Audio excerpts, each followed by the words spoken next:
Turned into a beautiful afternoon at the SCG for this massive contest between the Sydney Swans and the top of the ladder, Port Adelaide. But only 3 goals in the first quarter. The Swans particularly missing some critical shots. Their lead, though, is 12 points. Some issues for Ken Hinkley, not just the fact that the team is trailing by 2 goals, but David King and Jason Dunstall, there's a key injury with Hamish Hartlett. And he would be a massive loss, Kingy. He's one of the players that's really taken his game to another level and is probably one of the reasons why they're sitting on top of the table.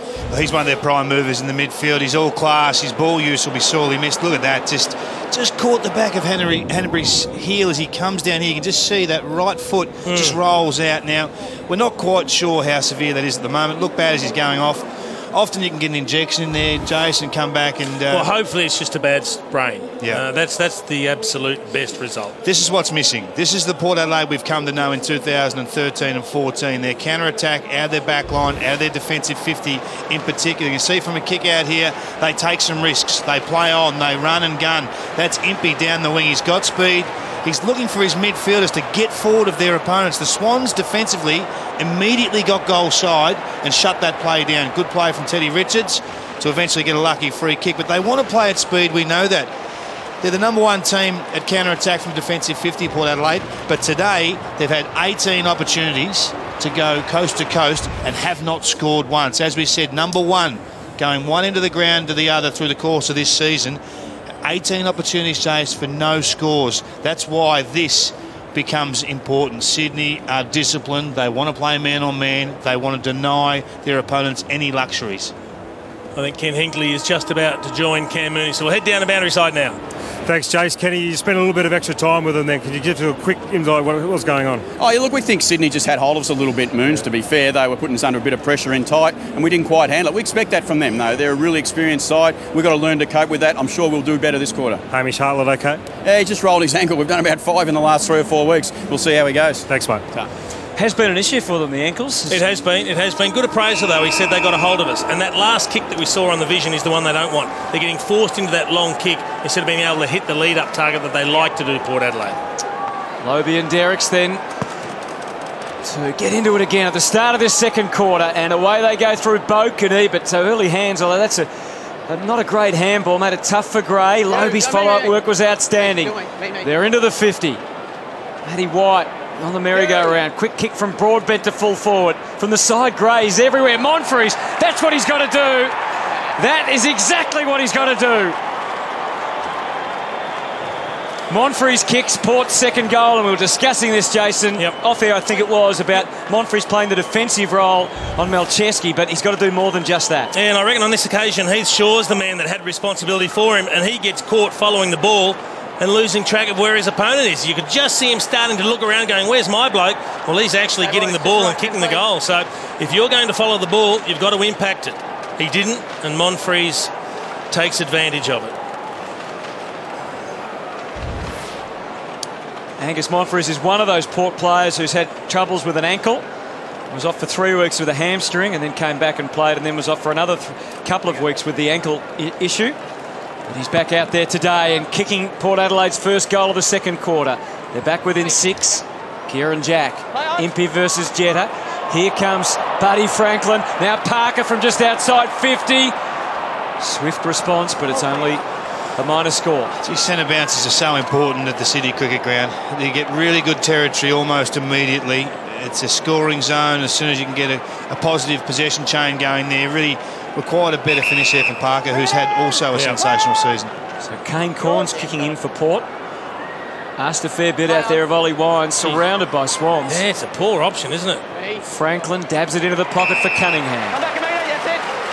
Kick to a 2-on-4. Franklin wants it back. Oh, yeah. And he could have had it too because he pushed off on Carlisle. Goods is back in the square with Kennedy. Goods goes again. Here's the lead, and the execution not perfect. This is okay. This is all right. This is why they go wide inside the forward 50. Instead of going to the top of the goal square, the Swans like to go wide. They like to get repeat opportunities. They're very organised at forward 50 stoppages. Wouldn't be surprised if they goaled here. That's a vacant square. Port will be on red alert. The boundary throw and drops short. Parker tried to dig it out. Holmes gave it straight back. Kennedy, White. How's the umpire going to read this? It's a ball up. Another opportunity. Just have a look how organised they are. Players know where to go. They're vacating the square. They're leaving that square unmanned. Port need to get a goalkeeper-type player back in there. If they don't, there'll be the old dribble goal. And this could be it. Adam Goods, though, decides to loft it instead. And again, they are so deadly, as Kingy said. Goods shows it one more time. And that's the benefit of Adam Goods when he plays as a forward. People treat him as a key forward, but he's an on-baller. You don't see key forwards do too much of this. He just gets on the end of it in the middle of the stoppage and just leaves his opponents a merry dance. Look at him go straight through here. He pushes off Homsch and just reads the ball off the pack beautifully, like the quality midfielder we've seen him play for so many years.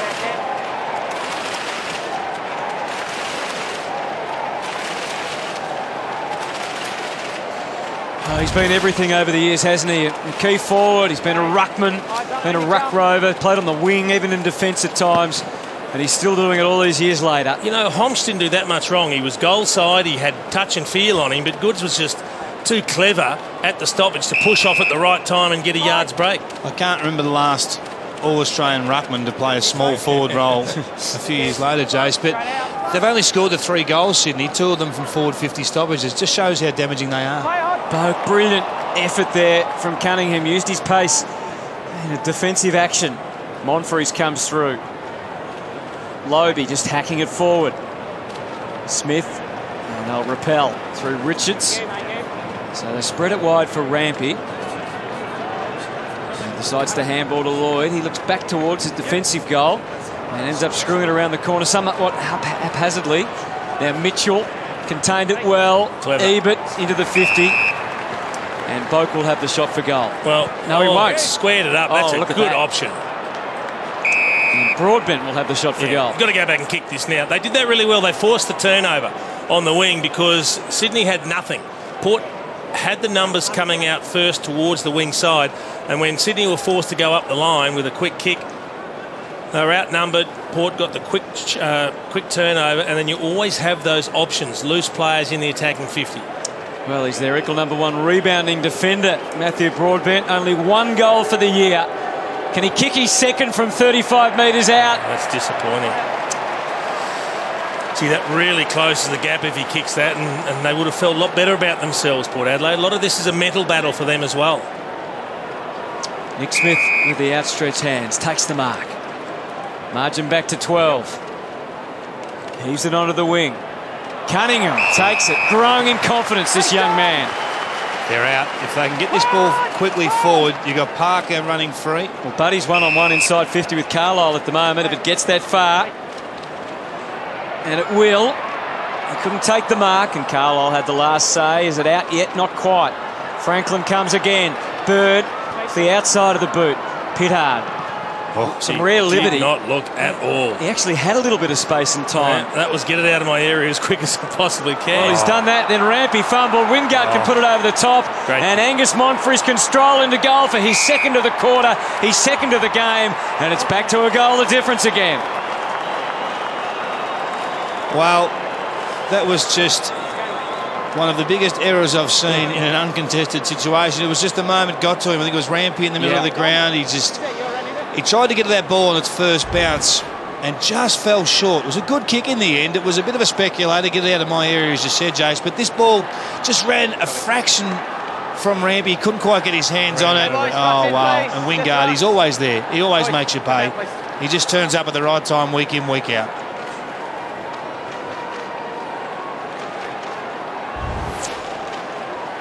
Well, Monfries kicks his second. Dane Rampy's had a couple of forgettable moments today. Interesting stat there, marks inside 50, 6-1, favour of Port Adelaide. 3-9 plays 3-3. First versus third from the SCG. Free kick to Lobie. Should have started the second turn well. Oh, no. Who threw that back? Not for you, for the throw. For the throw back that didn't get to him on the full. Was it Kieran Jack? Saw him react off the ball, whether that was at a teammate or at himself. But the rule is you've got to give the ball back on the full once you choose to throw it back. Kieran Jack disappointed with himself. I'm sure he'll get some feedback at half-time from the coach. Not all positive. Don't go closer than that. There he is, flicks it as he's running backwards and it doesn't get there. I think I heard the word Hollywood mentioned in there by someone. Shot for goal coming up for Lobie. And you can see what confronts him. This is to tie things up. Both sides have missed some really goal-edged opportunities. They could be in front. They've just missed 2 regulation shots for goal that would have put them in front, and that would have been a tremendous psychological boost for Port Adelaide. Nick Malcheski then. Oh, he goes super short. Don't hold, play on. To McVeigh, and now Malcheski. Don't go forward, back of me up. Stop, that's it. Practicing those brilliant kicking skills. Parker. Play on. Out wide for Richards. Again, a bit untidy this from the Swans on the way out. Cleaned up by Richards and Shaw. Yep, I'm here. Fair bit of pointing going on down the line as to where to place the ball, but Wingard, nothing wrong with his anticipation or his skills. He got away from Jeddah, left them all in his wake, pumps it up deep. Westhoff looming, pushing and shoving. Over the top, Rampy with a good spoil, but Monfries kept it alive, kept it bubbling for Port. Oh, White didn't mark it. It might not matter. He's got the chance to kick the goal, to put them in front, Matthew White, and he's done it. Well, I look forward to having a look at this kick from behind it, because it must have floated 3 different directions, the way the goal umpire was running around. He went from one post to the other and then back again. A little bit of disappointment there in the Sydney box. Chad Wingard, one-on-one with Lewis Jeddah, beats him cold on the boundary, and then he doesn't go the short option, he kicks it long. Good contest from Westhoff, but this kick from Monfries is brilliant. And then the snap, I'm not sure he catches it perfectly clean. She goes a little bit both ways.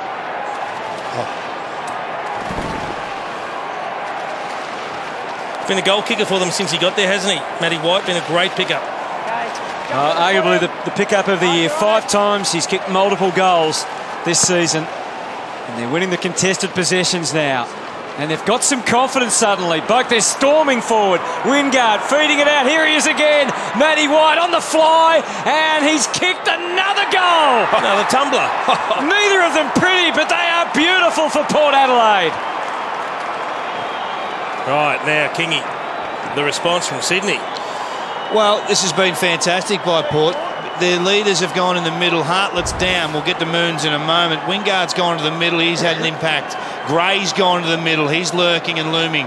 But Matty White on the outside, you just can't give him those 5 metres. Jeddah doesn't get that luxury himself, and he's been poor in the last 5 minutes on Matty White, and he's made him pay.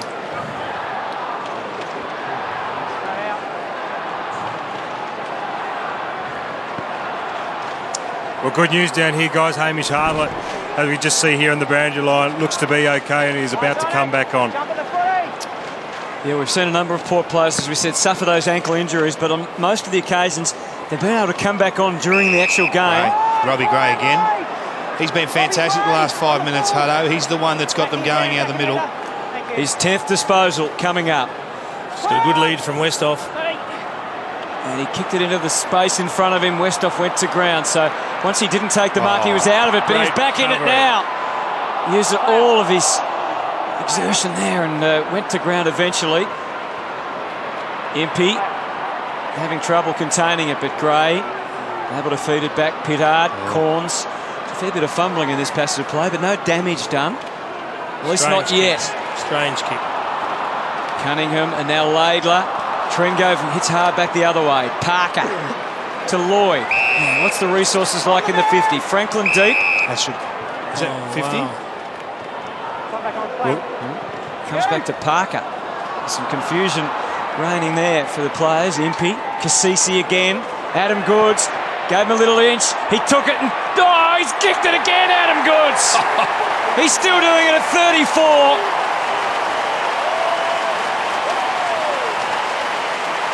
Amazing. What a player. Just shows you how dangerous he is deep. He's not going to get a lot of opportunities, Jace. He may get 6 or 7 really good looks at goal a game. He's so creative. He's such a difficult matchup. He always keeps his feet. He's actually putting on a lot of forward 50 pressure at the moment. He's getting reward. His class is coming to the fore with his finishing. There's no doubt about that. Always in the area. Look at him here. Just hovering.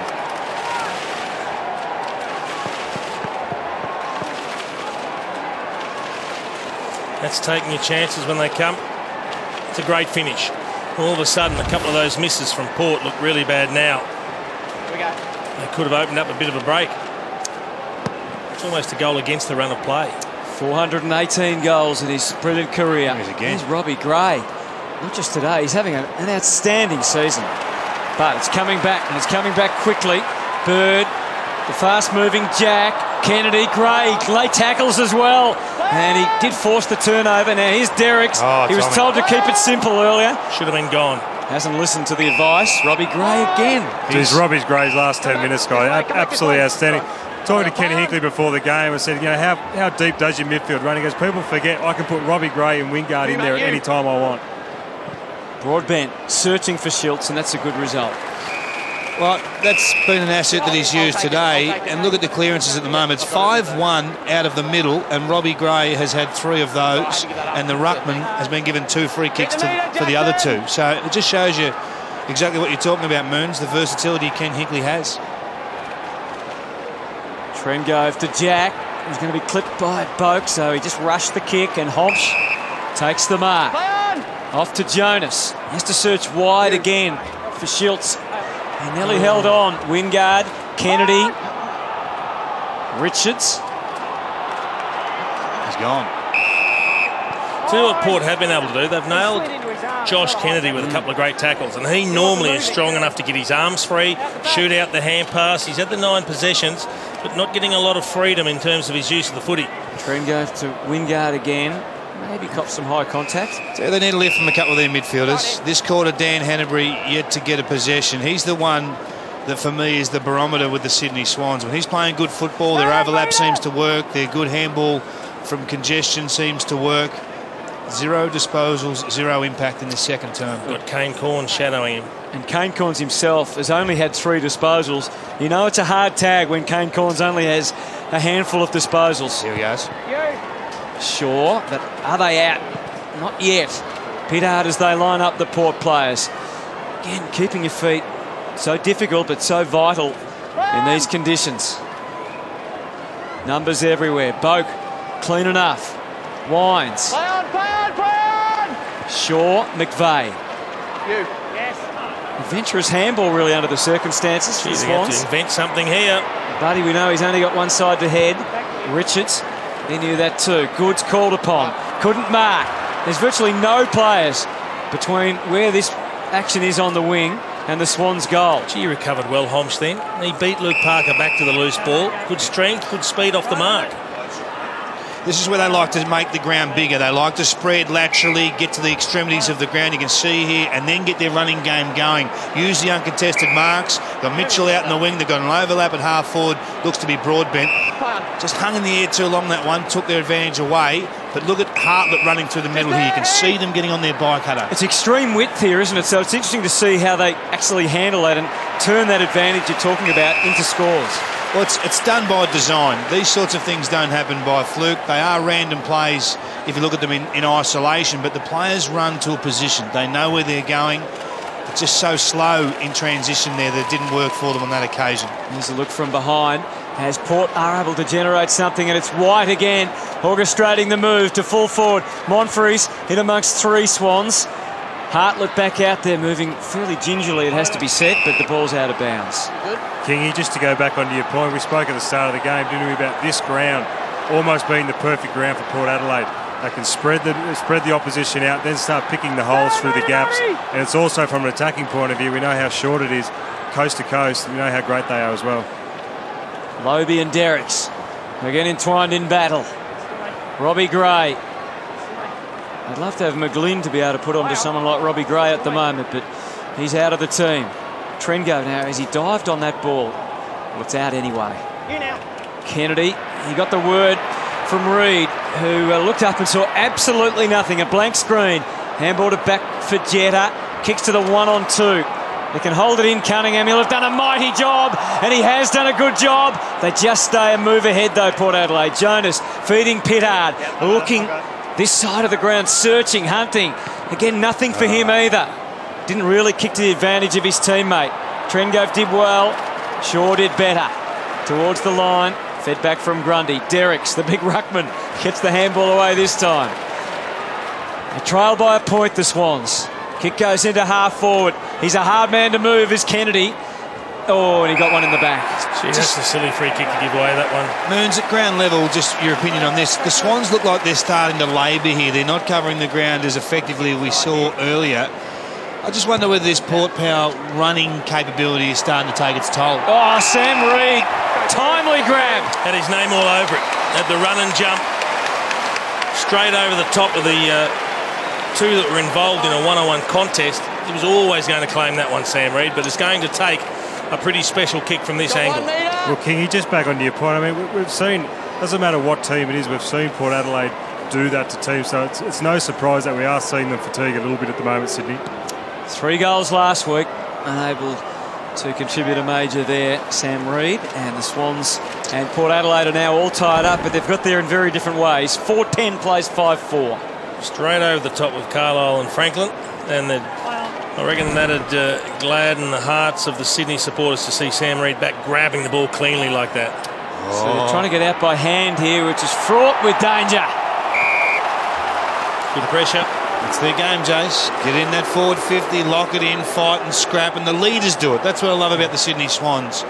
You see McVeigh there, you see Goods there. They're the first over to put pressure on. It's great leadership. Lloyd, when it comes to White, had a big quarter. Hartlett, and it's out of bounds on the full. I think the same theory, if not the reverse of what we just saw applies for Port Adelaide. Even though they got stopped then running out of defence, they've got to keep taking it on.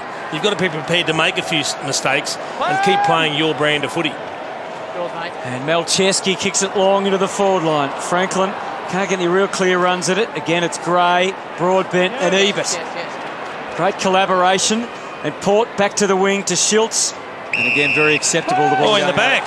Oh, wow. Didn't look to be much in that. I think Schultz was as stunned as anyone. It's a really good kick. There's a chance. For Westhoff. Dropped the chesty. He did. Feeds it back to Monfries. Tries to craft a kick. Needs Wingard to come. And he couldn't take the mark. It's out of there. What a powerful spoil it ended up being. Schultz. And again, Monfries. Treacherous conditions out there for the players when they think it's dry and find that it's not. Little opening. And unfortunately, a kick on the full from Westhoff.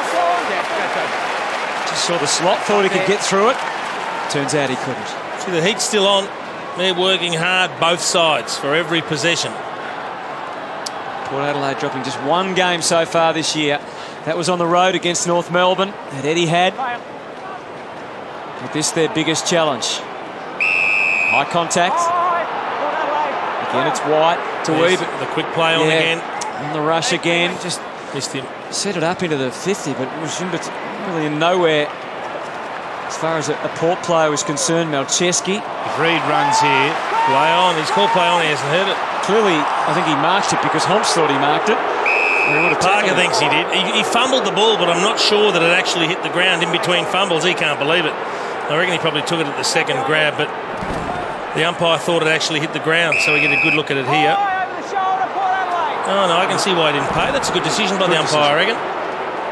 Lobie took the free and took it into White again. He's got a metre on McVeigh. That was all he needed. He's kicked it deep. Schultz, the bodywork critical. And the umpires look at each other and say, I think it's out of bounds. Scores a level. Still 7 minutes remaining in this second quarter. So delicately poised on a beautiful afternoon at the SCG. Big crowd in, expectations high. Not disappointed with the contest. Goals at a premium. They're just tougher at the moment, Port Adelaide. They are simply tougher than Sydney. They are beating them at their own game. 17 hard ball gets to 4 in this second quarter. There was some risk in that kick on the way out too. Shaw lost his footing. Desperate lunging handball. McVeigh, that was clever, and Lloyd skillful enough to get clear. And now Jack, we know he's got the wheels. He has a look at Cassisi and instead fires it into Franklin, who's had a quiet quarter. Dropped the pud. Carlisle, oh, buddy, he's been allowed to get away with it. He's spinning revolutions here and there. Back to McVeigh and then feeds it to Jetta. He can kick this. He can kick a torpedo from here. He kicked about 6 during the pre-game. He practiced them before the game. He goes for the drop punt. You're right, Kingy. He could kick them. He's kicked it with a standard drop punt, and Sydney are in front. Attention to detail. No one went and stood the mark. He was able to play on and kick from 3, 4, 5 metres in front of where he would have been.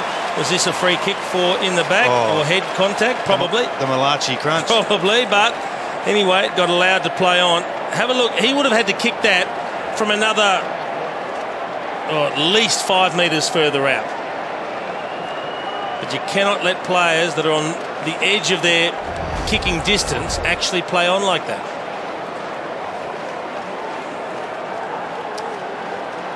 Just the 5 disposals today for Lewis Jetta. He's had a good season. It's taken a while to get back to that form from a couple of years ago. I think he owed him that one, Hutto. He was on Matty White early in this term. Yep. White's kicked 2 for the quarter. He needed the impact and he did. Credit to him. So Swans back up by a goal. Crowd starting to get involved again. It's swiftly into the 50, but it's going to come just as quickly out. Well done, Hops. Oh, they wanted to use the middle of the ground. Boat was on his own. A little slow in seeing him. Gee, he went a long way back off the mark, Hops. Kicked it to Impey. Cunningham. Industrious stuff from both teams. Wingard cleaned up. Well done, Bird, but off the ground was a good idea, but Great he kick. was in the right spot. Now Boak back and took on Kennedy by hand and backed himself in, but again the ball just slipping through. Been hard for both sides to handle at times. Jack now charging through the middle of the Swans. Goods claim. Now has he done enough for the umpire? He's had a really good game one-on-one, Carlo. Every person that he's gone on, every opponent that he's gone on, he's just done a really good job. He's been held one-on-one with Buddy as well, so he's doing an amazing job today. Just look at the ground level battle. There you can see from round 5 to 12. This is why the Sydney Swans are back in form.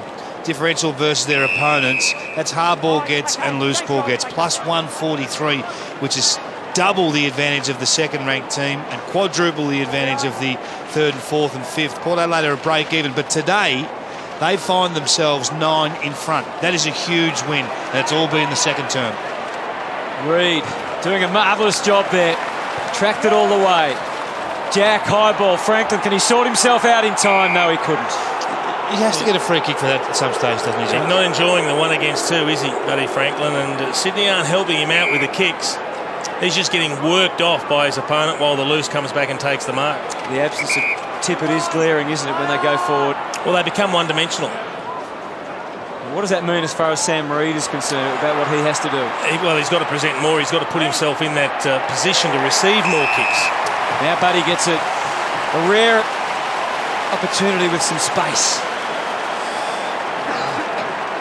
It just shows you the modern game, Hutto.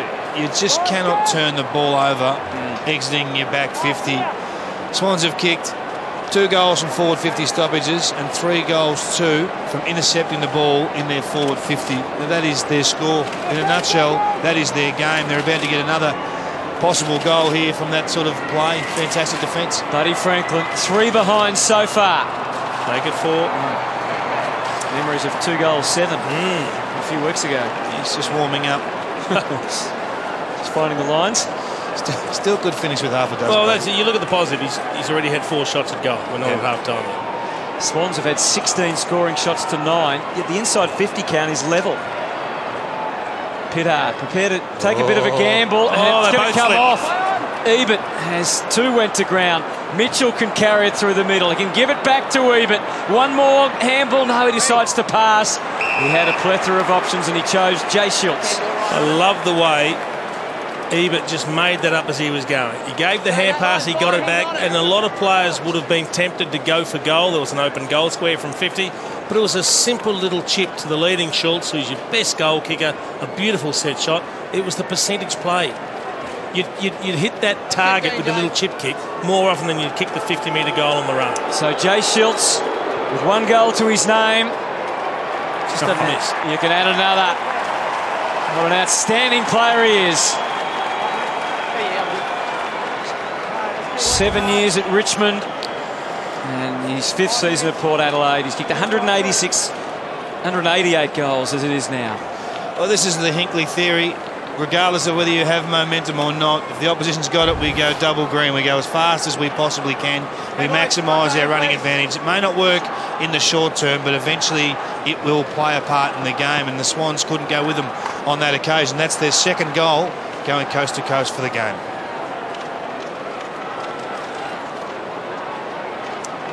Back to 1 point. As we get late in this second term. 6-4-40 to 5-11-41. Jay Schiltz's best effort against the top 8 side this year is 3 goals, so he has struggled against the better opponents relatively, but enjoying a wonderful season. And the Swans, let's see what they've got. Jack, deep, this time it's Goods in the spotlight again. He loves it in the spotlight. Hobbs getting very nervous. Goods, still he goes to Jack, back to Goods. It's not out yet. And he kept it alive with Jetta. Walking that tightrope, but never falling off. Bird takes the mark.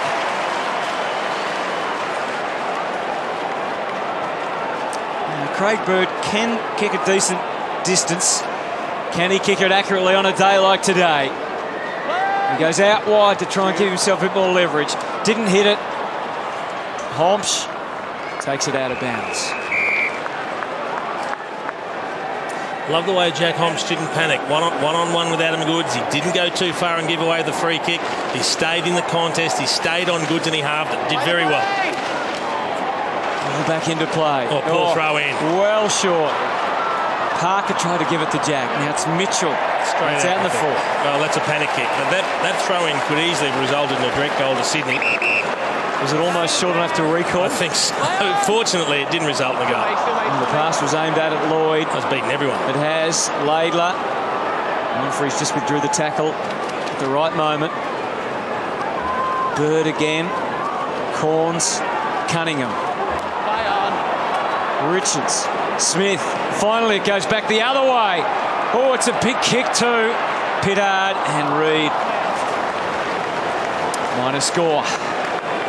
And nudge up to a 2-point lead now. 5-12, plays 6-4. Well, the longer the contest goes, the more confident Port will get. We know how strongly they run out games. We heard Ken Hinkley pre-game telling us they just want to be in the contest until the end because they'll back themselves. McVeigh into the pocket.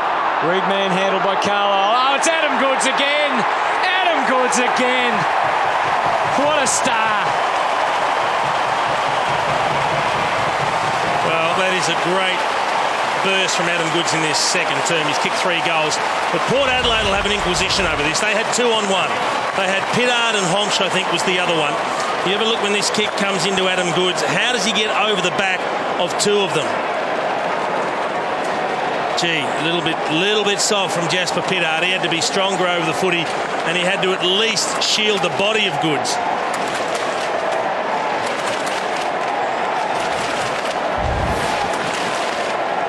Three goals for Adam Goods. And the Swans' lead is now 8.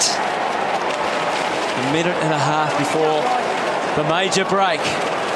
Top of the ladder, Port Adelaide against third place Sydney Swans on a beautiful Saturday afternoon. The combat is great to watch. Robbie Gray lofts it out to the wing. Mitchell versus Bird. White had an opportunity. Plenty of rain overnight, hence the players going to ground. Wines tried to keep it moving. The Swans heading back through Malcheski and Shaw and Jack and Bird. And suddenly they look particularly dangerous. Franklin's gone to ground. He's got up again. And he's the target now amongst 3 Port players. Lobie joined the fray at the right moment. Pittard for Tringove. And Impey up his sleeve, but goes shorter than that. And finds Schiltz. Hartley playing forward, so too Westhoff. Leads them wide right up to the 50. Yeah, wasn't it a beauty? So will he centre it or have a crack? Schiltz is not down there. No, they've got all their numbers back Sydney now. It's going to be very hard to pinpoint a pass. Lobie gets down on the line with Derek, so he's got to have the long shot now. His team trailing by 8 points just before half-time. Westhoff with a mighty kick, but it's just across the face. Good effort. And through for a behind, so that will be your half-time score. Sydney 6-12-48, leading Port Adelaide 6-4-40. A willing contest, Jace. Oh, it's been terrific. It hasn't perhaps been the classical one we were looking for, but we've got 2 of the best teams in the comp side by side. Virtually only a kick in it. We've got a great second half coming. 6:12.48, the Sydney Swans. Port Adelaide, 6:5.41. The Swans have been inside 50 just on a couple of more occasions. And contested possession, basically level. So many indicators. It's close. Sydney have laid more tackles. That's the one thing that Sydney's leading in. Most of the other stats are pretty even. And that's what they're renowned for. So it's both teams trying to impose their own brand of footy on the other. Thank goodness as far as the Swans are concerned. For Adam Goods, he's kicked 3 goals, and Moons is downstairs with one of their other stars. Joshy, mate, Port Adelaide, they almost beat you at your own game then, didn't they, in close? Yeah, really good pressure, really good tackling pressure. We haven't got much time, so we just got to make sure we get numbers to the contest and use each other and keep our run going. What about your forward line? It seems to be working okay once you get in there pretty quick. Yeah, we've got to try and make it a bit easier, getting in there a bit quicker. Hopefully Buddy can get some one-on-ones, and Goodsy's obviously back to his best down there, so we just got to get in there and put them under pressure. Thanks for your time, Josh. Good luck.